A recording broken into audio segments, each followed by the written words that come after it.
سي الحاج، على كل حال الشيخ باباك الله يرحمه واسمه عبد السلام مصاري. واش لازم تحكي لنا على ذاك الوقت، يعني كيفاش كانوا في الآلة؟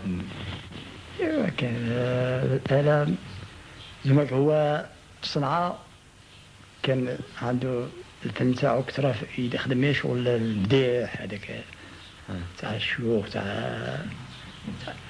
كان يخدم مع الشيخ العربي بن صاري. خدموا مع الشيخ العربي، خدموا هو وياه هذه شحال من عام خدموها، وكان حتى الشيخ محمد عمي معاهم، هما ثلاثة. والشيخ عبد السلام صاري السلام حتى هو معاه، كانوا زوج مجموعين يخدموا. وهذه الآلة اللي راها هنا اسمها هذه؟ هذا السنتير يقولوا له.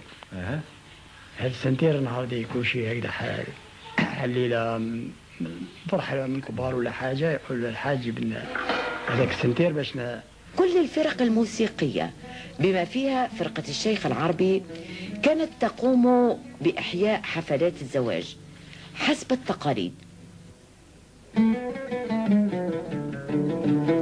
إن هذا القفطان يعده هؤلاء الحرفيون الذين ما يزالون يحتفظون بسر فنهم أبا عن جد، لكنه يتجه مع الأسف نحو الزوال، لأن الشباب يفضلون اليوم اكتساب حرف أخرى أكثر عصرية.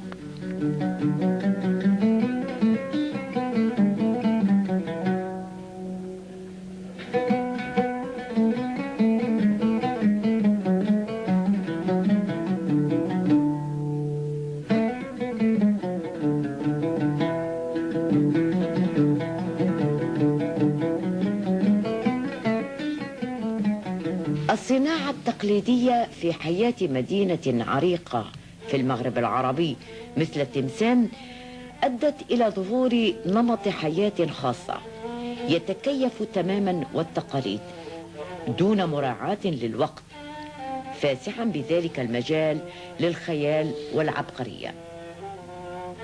فأولاهم هي لحظة الإلهام التي ينبع عنها هذا الترابط والتشابه مع الموسيقى. ألم يكن عدد كبير من الموسيقيين من قبل حرفيين؟ من الصناعة التقليدية إلى الموسيقى أو من الموسيقى إلى الصناعة التقليدية لا توجد إلا خطوة واحدة يتم اجتيازها بسهولة في تلمسان.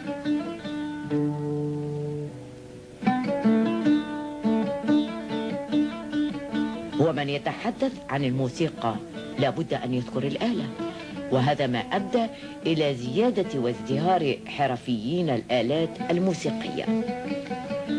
لقد عرف أحدهم واسمه حسين، عرف شخصيا الشيخ العربي. سي حسين، اسمح لي شو دقيقة. كانت عندك يعني معالقات مع الشيخ العربي بن صاري؟ كنت نلقى له لي زانسترومون تاعو الآلات تاعو، يعني انت هو اللي كنت تقمهم له؟ نعم.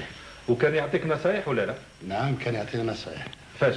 في الرباب مثلا كنا نسألوا بزاف على هاد الآلات القدام، عطينا نصايح مثلا القوس تاع الرباب، كيفاش القبه نتاعو، كيفاش وعلاش زعما نتقسيه مثلا علاش راه قصير القوس، ماشي ما يجيش كبير كيما تاع الكمانجه.